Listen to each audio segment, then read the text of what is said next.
අපි මේ ලෑස්තිලා ඉන්නේ මේ අවුරුද්දේ අපේ ප්‍රින්සස්ගේ උපන්දිනේ සමරන්න. කවුද දන්නවද? මගේ අක්කගේ චූටි දුවගේ බර්ත්ඩේ එක සමරන්නයි මේ ලෑස්තිලා ඉන්නේ. එයා මේ වෙලාවේ නැහැ. අපි එයා එන්න කලින් මේ විදිහට ලෑස්ති කරලා තිබ්බා.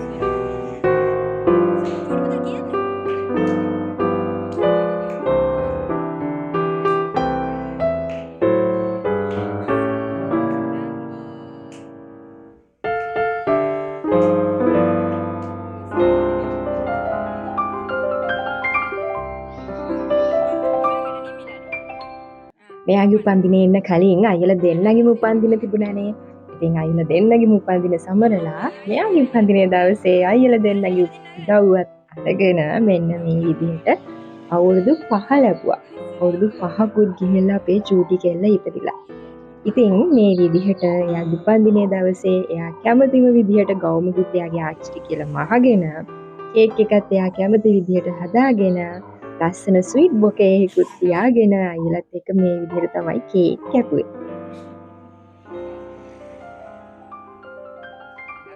අවුරුදු 5 බර්ත්ඩේ එකේදී අපේ පුංචි කෙල්ලට සර්ප්‍රයිස් එකක් තිබ්බා. ඔන්න බලන්න ටිකක් පුදුම වෙන විදිහ. දැන් මාස ගානක ඉඳලා එයාටත් එයාගේ අයියලා දෙන්න වගේම බයිසිකල් එකක් ඕනී කියලා කී හිටියේ. ඉතින් මේ සැරේ උපන්දිනේට එයාගේ අම්මයි තාත්තයි එයාට මේ ලස්සන බයිසිකල් එක අරන් දුන්නා. ඉතින් එයාට හරිම සතුටුයි. අපිට සතුටුයි එයාගේ සතුට මේ විදිහට දැක්කම. මේ ජුනි 10 වෙනිදා. ජුනි 10 වෙනිදා මායි මගේ අම්මයි මගේ තාත්තයි නවගමුව පන්සල් ගියා. ටික දවසක ඉඳලා මම මේ පන්සල් යන්න දේවාල වගින්න යන්න අදහස් කරගෙන හිටියේ. හැබැයි වැස්ස නිසා චුට්ටක් ඒ වැඩේ කල් ගියා. මොකද ඒක දිගට වහිනවනේ මේ දවස්වල. හැබැයි මේ ජුනි 10 බදාදා දවසක් හවස 5ට විතර ඇති අපි යනකොට එදා නම් වැහිබර කාලගුණයක් අහස කළු වෙලා වගේ තිබුණට බුදුන් වැඳලා කරලා ගෙදර එනකම්ම වැස්සේ නැහැ. ඉතින් කොහොම හරි අපි එදා නවගමුව පන්සල් ගිහිල්ලා බුදුන් වැඳලා දේවාලෙටත් ගිහිල්ලා දෙවියන් පින් දීලා ඒ කටයුතු සේරම ගියා. නවගමුව පන්සල් යන්න හේතුවක් තිබුණා. හැබැයි අපිට ඉතින් ටිකක් ළඟත් නිසා අපි සාමාන්‍යයෙන් පන්සලට යනවා. ඉතින් මේ විදිහට බුදුන් වැඳලා එහෙම දේවාලයටත් ගිහිල්ලා ඒ කටයුතු කරලා මගේ අම්මයි තාත්තයි එදා ගෙදර ආවා. හරිම සෙනග ටිකක් හිටියා වුණාට මේ දිස් කලංක වඳින්න පුදන්න හැකියාව තියෙනවා. නවගමුව ගිහිල්ලා තියෙන අය දන්නවනේ. දැන් ලස්සනට හදලා තියෙනවා. ඉඩකඩ පහසුකම් සියරමක් තියෙනවා. ඒ වගේම දේවාලත් හරි ලස්සනට තියෙනවා දැන්. ඉතින් ළඟදී ඔයගොල්ලෝ නවගමුව පන්සල් ගියාද? පත්තිනි මෑණියන්ගේ දේවාලේ වඳින්න ගියාද කියලා පහලින් කමෙන්ට් කරන්න.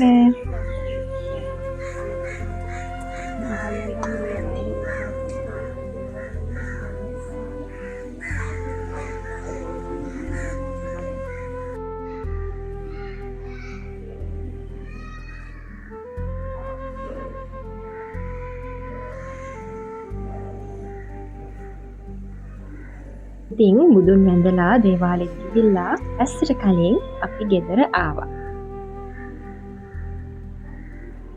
බණ්ඩාරනායක විද්‍යාලයේ නායකවරුන්ට පිරිත් පින්කමක්ද සවස කොත්තමල්ලි දන්සලක්ද දැන් බැතිගී සරණියක්ද පැවැත්වේ. සහ ඒ සමගින් වෙසක් පුරු ප්‍රසංගයේද ආරම්භ වේ. එසේනම් සංගීතයේ මිහිරි ස්වරයෙන් සියනෑම රසවත් විද්‍යාලීය පෙරදිග සංගීත සංසදයේ ගායන වාදන අංශයන්ගේ රාවේ නැංගෙන පොසොන් බැතිගී සරණිය ප්‍රථමයෙන් ගැයෙන්නේ බුදු පියාණන්ගේ ගීතයයි. මේ ජුනි මාසේ 26 වෙනිදා. ඉතින් මගේ වීඩියෝ බලන ඔයගොල්ලෝ දන්නවා මගේ පන්සලේ මම යන්නේ බණ්ඩාරනායක ඉස්කෝලේට කියලා. ඉතින් බණ්ඩාරනායකයන් විසින් මේ පොසොන් මාසයේ පොසොන් දිනේ නිමිත්තේ පොසොන් පොය නිමිති කරගෙන බැතිගී සංදර්ශනයක් වගේම තව එක පින්කම් ගොඩක් සංවිධානය කරලා තිබුණා. ඉතින් මේ බැතිගී සංදර්ශනය බලන්න යන්න හේතුවක් වුණේ මගේ මහත්තයාගේ මල්ලි මේකේ වයලින් එක ප්ලේ කරපු හින්දා. ඉතින් ඒ දවසේ පොසොන් පොයට කලින් දවසේ මේ විදියට බක්තිගී සංදර්ශනයක් පවත්වලා ඒ පොසොන් පොය නිමිත්තේ මේ කරපු කටයුත්ත ඒ දේවල් බලන්න අපි ගියා.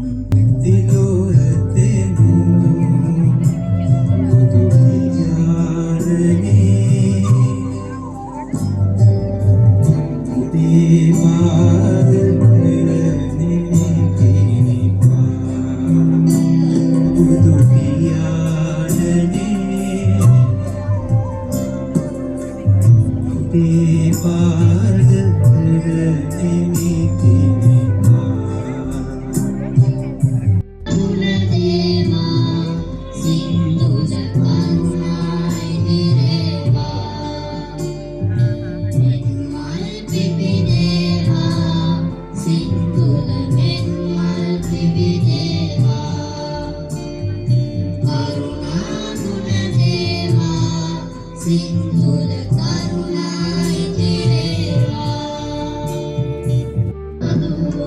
බුදු සාදු සරුංගසා එනම්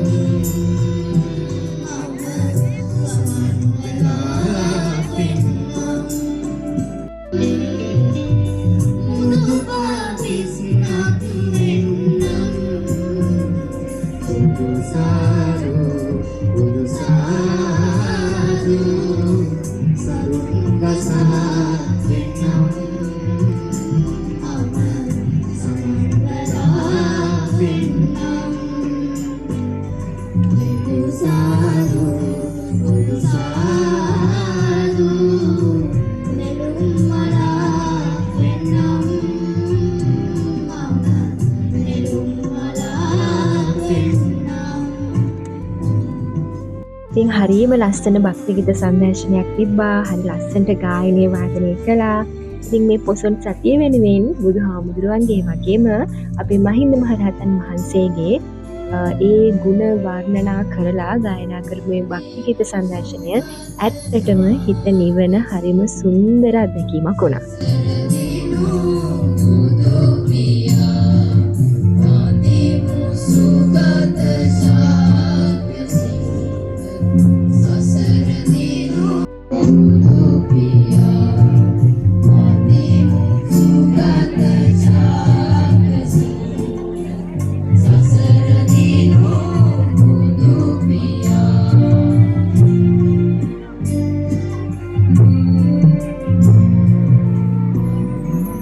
ගොඩක් සෙනගක් එදා ඇවිල්ලා හිටියා.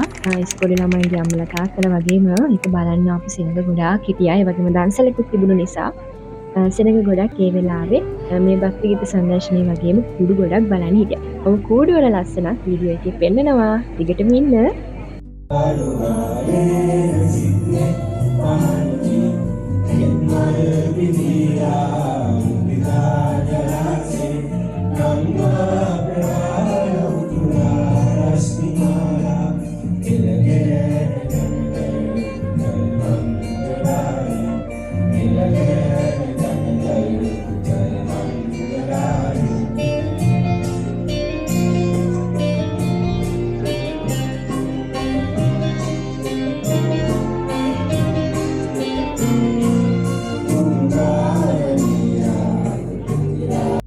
මේ තියෙන්නේ ගම්පහ බණ්ඩාරනායක කොල්ලෝ ටික එකතු වෙලා හදලා තිබුණු ලස්සන පොසොන් කූඩු ටික. හැම කූඩුවක්ම හරිම ලස්සනට කැටයම් කපලා මහන්සි වෙලා ලයිට් පත්තු වෙන විදිහ, ඒ වගේම පිට කැරකෙන කූඩු, ඒ හැම දෙයකින්ම හොඳටම මහන්සිලා තමන්ගේ දක්ෂතාව පෙන්වන්න ඒගොල්ලෝ මහන්සි වෙලා තිබුණා. ඉතින් මේ ආලෝක පූජා කරපු හැමෝටම මේ සම්බන්ධ හැමෝටම මම හිතනවා සතුටින් හිතෙන්න ඇති. ඒ හැමෝටම පින් සිද්ධ වෙන්න කියලා මම මේ වීඩියෝ එකේ ප්‍රාර්ථනා කරනවා. ඉතින් ලස්සන මතක ගොඩාක් 2026 පොසොන් දවසේ එකතු කරගෙන ඒ ලස්සන දවසත් මේ විදිහට ඉවර වුණා.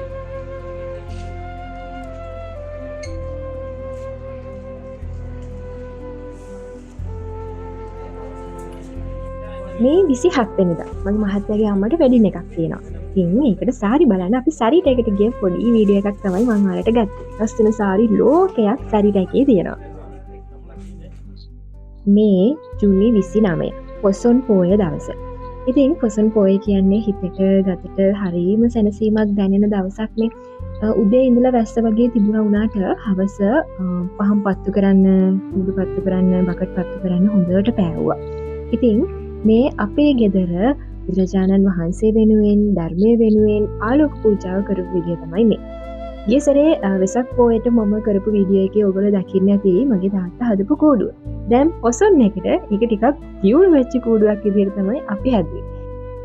ඉතින් මාස එක විතර කාලෙක ඉඳලා අපේ තාත්තයි අම්මයි මහන්සි වෙලා හරිම ලස්සන කැරකෙන කූඩුවක් හැදුවා. මම හරිම ආස දෙයක් තමයි මේ පෝය දවසට තියෙන හඳ බලන්න. ඒක අමුතුම හැඟීමක්. මම දන්නේ ඒක ඔයාලට කොහොම දැනෙනවද කියලා. අර රාත්‍රියේ තියෙන ශබ්දත් එක්ක හඳ මේ විදිහට ලස්සනට පායගෙන එනකොට මට දැනෙන්නේ මම ඉන්නේ හරිම සුන්දර අමුතු ලෝකයක කියලා. ඇත්තට මේ සෝබාදහම කොච්චර ලස්සනද කියලා මට ඒ වෙලාවට හිතෙනවා. මේ පහුවදා අපේ ගෙවල් ගාව තියෙන නැස්රියකේ චූටි බබාලා ටික ඇවිල්ලා අපේ අම්මගේ තාත්තගේ කූඩුව බලලා, අපි හදපු මිහින්තලේ බලලා, ඒ කතාව දැනගෙන ඒක බලන්න ආපු කට්ටිය. ඉතින් ඒ බබාලා හැමෝටම පුංචි බීම දන්සලකුත් දුන්නා. හරිම සතුටුයි චුටි බබාලා ඇවිල්ලා මේ විදිහට කූඩුව බලලා මිහින්තගේ විස්තරේ දැනගෙන ගිය එකට. කාට කාටත් මේ කියන්නේ ශාසනයේ ඉතිහාසයයි. මේ එදා රෑ මයි මගේ අම්මයි තාත්තයි හංගෑලි තොරණයි ඒ අවට තිබුණ කූඩු හදලා කීපයක්ම ඒ කීප පොළ බලන්න ගියා එදා රෑ. ඉතින් හරිම ලස්සනයි මේ වගේ කූඩුවක් හදන්න කොච්චර මහන්සි වෙන්න ඕනද කියලා අපේ ගෙදර පුංචි කූඩුව හදලා අපේ ගෙදර අපි හැමෝටම තේරුණා. මේ තියෙන්නේ හංගෑලි තොරණ. LED බල්බ් තොරණක් සෙනග ගොඩාක් හිටියා. හරිම ඉඩ කඩ තියෙන තැනක තොරණ ගහනවා හැම අවුරුද්දෙම. හරිම ලස්සනයි. මාසයක් විතර මහන්සියලා හදපු කූඩුවක් තමයි මේ තියෙන්නේ. ඉතින් මේ ලස්සන පොසොන් මාසය ලස්සන මතක ගොඩාක් එකතු කරලා මේ විදිහට ගෙවිලා ගියා. මේ මතකයන් එකතු කරපු හැම දෙනාටම ගොඩාක් ස්තුතියි.